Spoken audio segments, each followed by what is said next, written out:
everyone, and welcome to Acting in Style. I'm your host, Alexis Nichols with Actors Entertainment, and today we are lucky enough to be in designer Aerin O'Connell's loft to talk about her line, Intrepid by AO'C. Welcome, Aerin. Thank you. Thank you so much for having us today. Thank you for inviting this. Of course, our pleasure. Now, first off, I want to say congratulations on all of your recent success with both New York Fashion Week and J Autumn. That's fantastic. Yes, it's been very exciting. Yes, you've been very busy, to say the least. Yes, it's been a crazy year. That's wonderful. Now, what first interested you in fashion? When did you gain this interest in fashion? I've always been interested in fashion. It was sort of something that was always in the back of my mind. I just didn't really know when I could find the time and the right people to work with, and to have a project like that come to fruition. It's not something to be taken lightly, otherwise it's just a hobby. So, you know, to kind of make that choice and take that initiative, let's see, when it finally became serious, I guess over the summer, is when the LLC started, but I started designing, actually it's a year ago this month. Congratulations. Yeah, it's our 1-year anniversary. Check that out. Fantastic timing then, huh? That's what it's all about. Yes, truly, truly. Now, did you always want to be a designer? No. I think it was something I kind of toyed with the idea of it. I entertained the thought of potentially doing something, you know, maybe with my sister-in-law, something on the side. But as time progressed, you know, I was more of a film producer. I did some commercials, acting, print work, that sort of thing. And, you know, being on film sets as a producer, personally, I crave and thrive the development process. So being in development and pre-production, you're exposed to every facet of the film industry, meaning, you know, costumes and wardrobe, as well as all the other areas. So I kind of always, you know, gravitated towards it because I do love fashion, and especially, you know, the more costumey type period pieces and things of that nature. I was always very interested. So when the timing was right and all of a sudden I had this opportunity presented to me that I could do it, I thought, you know what, why not? Now, what is your background and studies, actually, in fashion design? How were you able to take this and make it into a real career path? Well, I think I was always doing research in my own downtime, lecturing myself, I guess you could say, on the wonderful ways of the fashion world. But I had a friend that worked for Vogue, and she just always was enticing me about this designer and this aspect, and I found myself going to FIT, but for image consulting. That kind of happened one summer just because I had some free time, and I ended up revisiting the sort of, you know, educational aspect of fashion when I was out in Los Angeles. Let's see, I started at the Los Angeles School of Style maybe 2 years ago. And again, it was just kind of something I did for fun, and, you know, I never really knew what was going to happen. Maybe subconsciously I thought one day it's all going to line up and work itself out. But yeah, those were really the two areas and places that I studied. Sure. Now, what about you grew up in New York, actually? I did, yes. Fantastic. So that must have influenced your work. Of course. Oh my gosh. Yes. You know, being in a city like Manhattan, there is no other city on the world like it. It's, I don't know, my sister-in-law when I was younger, because I had a real interest for vintage, so like the antique boutique, you know, she would take me shopping, you know, once a year we'd go downtown, and I was just blown away by, you know, like the stuff from the 70s and just like some really hip, cool stuff that you can't find today, and that just have that authentic, special quality, and there's always like a story behind the piece, and you know, that's just kind of the way I got into it. Now, do you have any fashion icons? I do. I'm sure, right?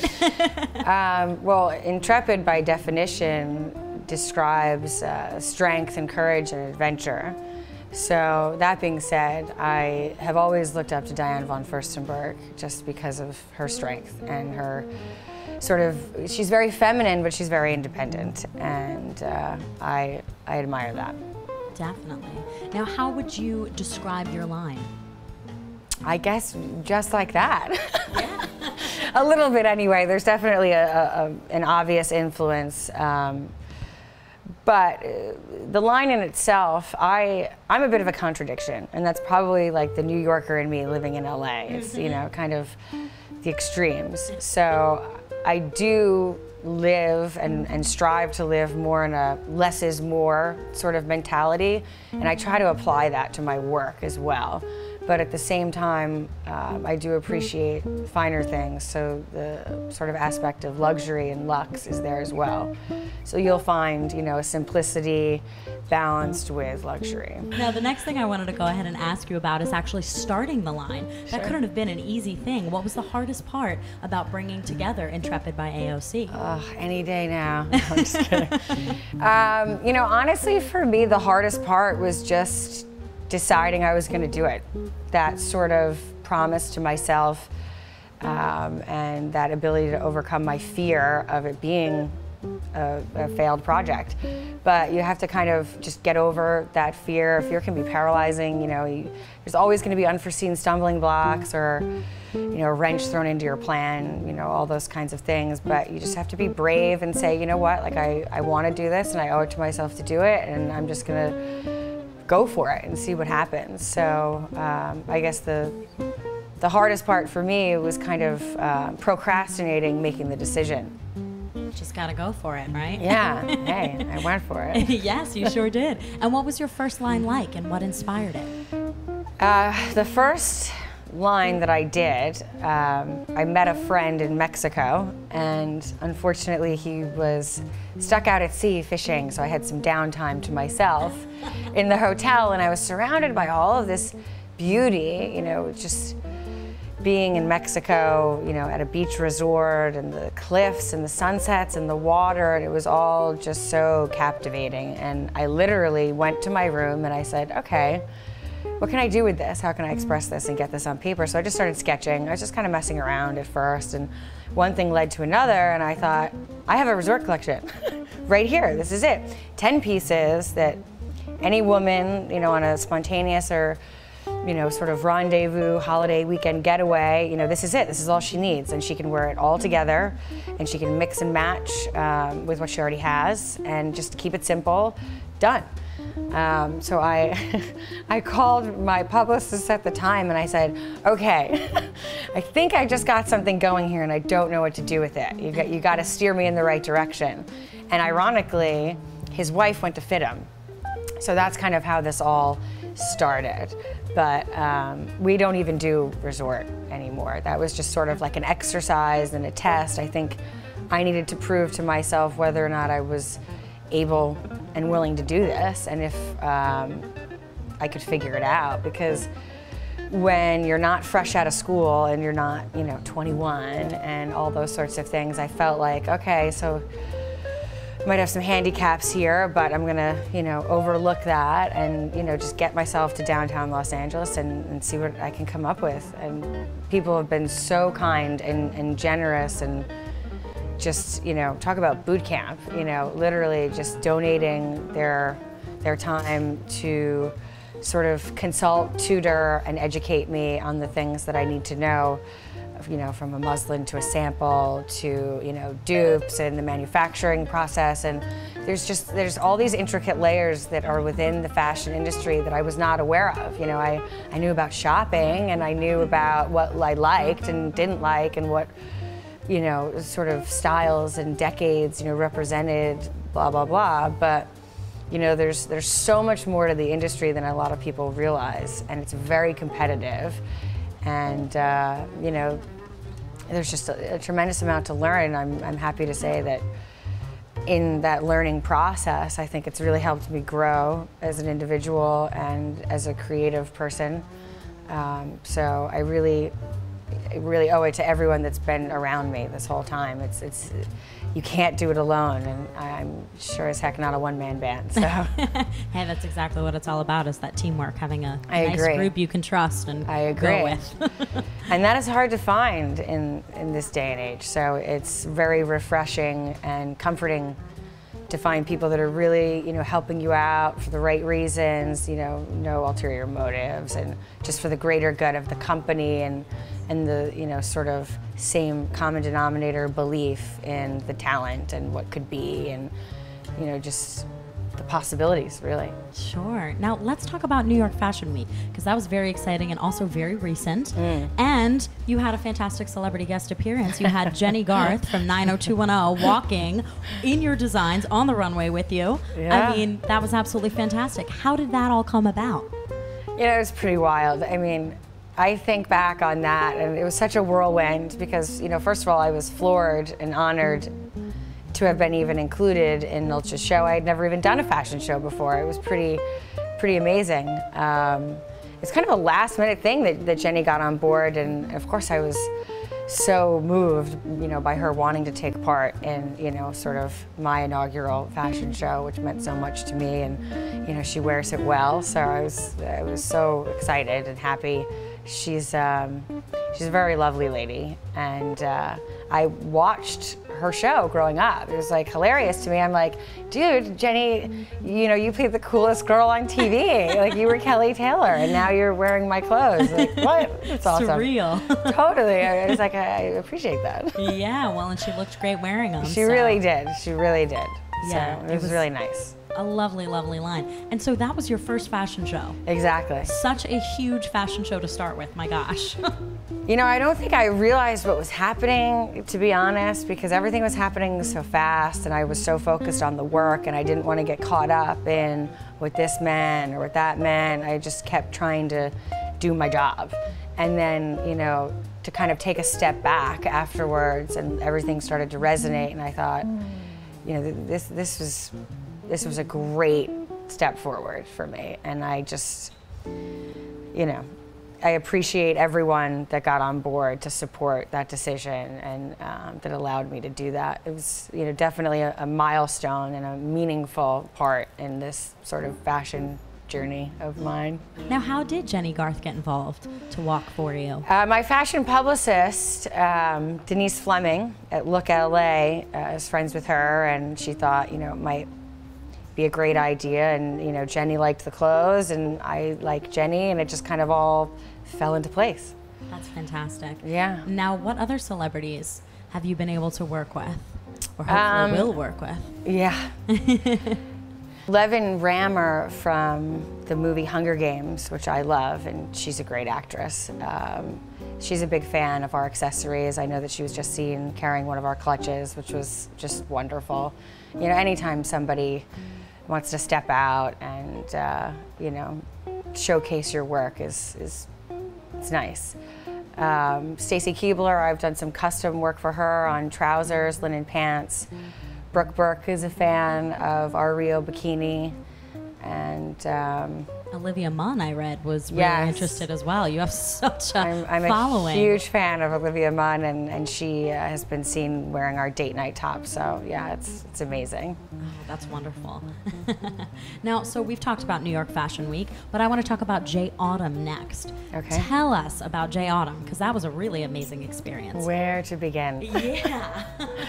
It was probably one of the coolest experiences of my life to date, not just for personal reasons, but obviously in this progression with fashion. And I mean, I had never been to the Grand Canyon before, so I was stunned and taken aback just from that. And then just sort of have they approached us about being a part of this sort of exhibition, and we didn't have that much time. We literally had been back, I want to say maybe 5 days from Nilcha in New York. I mean, we were barely acclimated, and all of a sudden I said, we have to do this. I can't turn down this opportunity. This is a once-in-a-lifetime chance. And I have all the designs up here. We just need to get them down here.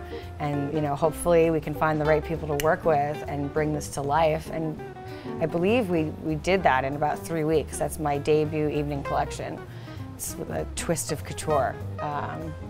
So yeah, it was just, I mean, to be in that scenery and to be on the skywalk, which is 4,000 feet elevated. Above the Grand Canyon. Yes. I mean, come on. I mean, you really can't ask for a better venue. Yeah.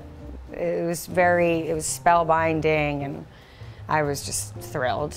My father was there. He got to experience that with me, which, I mean, there's no words to describe how that felt. But yeah, it was a moment in time. It's just branded in my brain.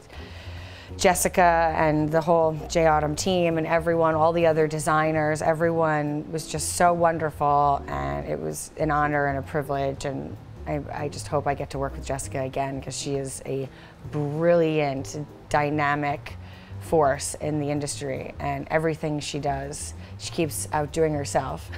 And I'm thinking, how did I get to be so lucky that I'm working with you? You just, you know, you're only as good as the people that you surround yourself with, and, you know, I constantly am looking for ways to better myself, whether it be, you know, personally or at work. So to have somebody like that encouraging you is phenomenal. Sure. So there were other designers at the AO'C show then? Yes. Wow. We were the only label from the United States that was included. There were 9 of us, and 9 brands, and AO'C was the only one from the States. Wow, a very international event then. Yes, very much so. Everybody had their translators with them, and it was great. Now, what was it like walking on that skywalk?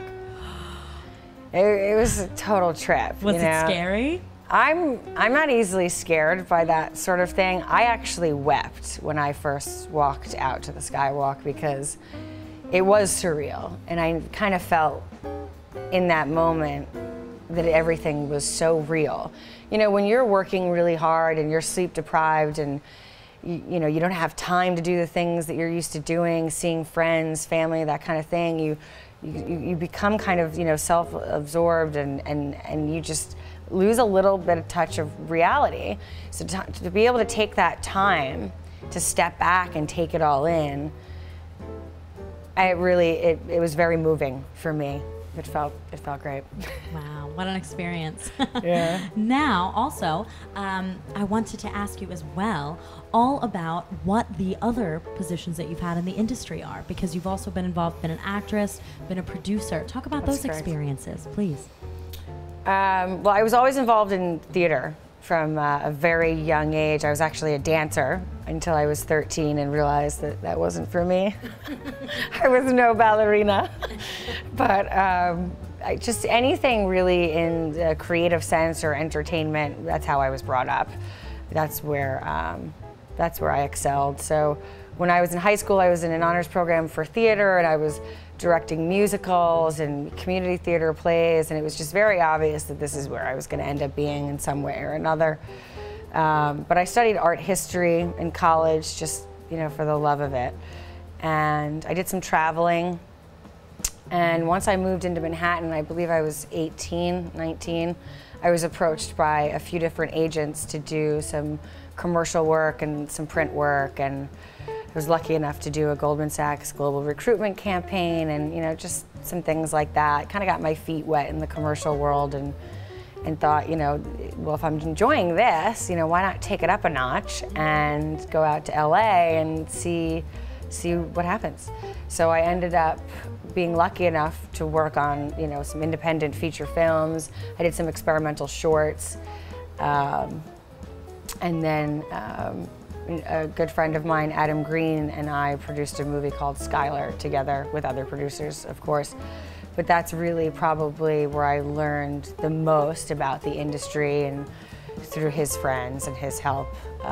So it's something, you know, I've kind of backburnered it for now, but, you know, never say never. I definitely think that I'll find myself back in production sooner rather than later. Good, good. Now also, what about philanthropy? You're such a philanthropist. What groups are you involved in? Well, when I was younger, I'd say for maybe about a decade, I was very involved with an organization called Global Volunteers. They're in consulting status with the United Nations, and we would do a lot of work in underdeveloped areas in third world countries. So I was involved in a lot of inaugural trips. Like, for example, we were in Malangani, which is 3 hours outside of East London in South Africa. I actually was lucky enough to be there for Mandela's 90th birthday, and in the town that he grew up in. So it was real mind-blowing experience. And what we would really do is kind of, gather a specific group together of, people that could provide and educate and assist in the wants and needs of the people. Also, specifically catering towards the needs and wants of women and children, which then brings me to my sort of latest adventure, so to speak, with Katie Myler, the organizer, founder of More Than Me. My sister-in-law introduced me to the organization, and it's grassroots, but they are making strides every day. I'm so impressed with Katie's work, and she's just such a passionate woman, and she really believes in what she's doing, and that's out in Liberia, which I don't know how familiar you are with the area. It's just south of Sierra Leone, and they obviously are still recovering from an awful civil war. So within that recovery, all these women and children that have been suffering, that are living in the slums and on the streets, that find themselves, prostituting and the whole nightmare that goes along with that. This organization is so wonderful because More Than Me provides a choice. And they say, look, if you don't want to live like this, come to our school. And they take care of the girls. They put them through school for the year. They provide a lunch. They provide hope. They provide a future, really. And the thing that's so beautiful about what they're doing there, and I've been back and forth a bit, and also shooting, that's what my latest documentary is on, the More Than Me organization with Adam Preskill. And what I'm looking into right now with a friend is seeing how we can go about ensuring job placement once they leave the academy, because what happens. You're right, exactly. And I'm always thinking 6 steps ahead in my life, so I'm thinking, okay, but what do they do after that? How can we help beyond that? And I have some wonderful people in my life right now that truly care and want to get involved as well. And we think that we can somehow, through Intrepid, get a factory or a warehouse space where we can rent that out and have women, independent contractors working for us. Like right now, we had a few women do the Tunic for Change, which is a tunic that I designed specifically to raise money for the More Than Me Academy. And that's just a start. So we'll keep things moving in that direction and hope it makes a difference. That's great, definitely. Now what's next for Intrepid by AO'C? What's next, they ask? The sky's the limit. I don't know. We'll have to wait and see. Well, that's wonderful. That sounds great. Thank you so much for having us here today. Thank you. It's been an absolute pleasure. Again, everybody, so wonderful to be here today in the loft of Miss Aerin O'Connell, the designer for Intrepid by AO'C. Thank you so much for watching. I'm your host, Alexis Nichols, with Actors Entertainment. Thank you again, and keep on styling.